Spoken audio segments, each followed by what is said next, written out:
নমস্কার বন্ধুরা, আবার একটা নতুন ব্লগে সবাইকে স্বাগত। আজ হচ্ছে সোমবার আর এখন সকাল বাজে 9টা। সবাইকে জানাই গুড মর্নিং। কেমন আছো সবাই? আর সকালে আমি ঘুম থেকে উঠেই সমস্ত কাজ সেরে নিয়েছি। নিয়ে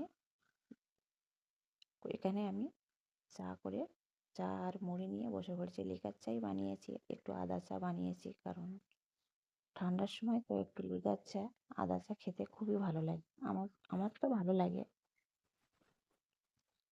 আর বন্ধুরা সবাই কেমন আছো অবশ্যই কিন্তু কমেন্টে জানাবে। খুবই ঠান্ডা আর আমি একটু চা খেয়ে নিচ্ছি যাতে গাটা একটু গরম হয়, কারণ আজ তো একদম রৌদ্র ওঠেনি, চারিদিকে পুরো অন্ধকার হয়ে আছে। খুবই ঠান্ডা পড়ছে। 25শে ডিসেম্বর থেকে ঠান্ডাটা যেন বেশিই পড়ছে, খুবই ঠান্ডা।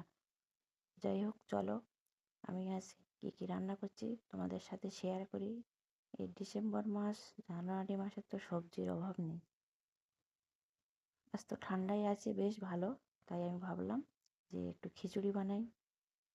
প্রচুর সবজি এখন, ওই জন্য এখানে আমি খিচুড়ি বানিয়েছি।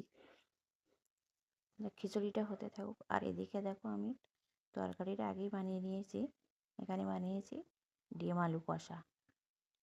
দুপুরে এটুকুই রান্নাবান্না করেছি। আর এই যে খিচুড়িটা। আর বন্ধুরা সবাই কেমন আছে অবশ্যই কিন্তু কমেন্টে জানাবে। আর আজকের ভিডিওটা তোমাদের কেমন লাগলো সেটাও কমেন্টে জানাবে। হিংসা না করে সবাই সবার পাশে থেকো।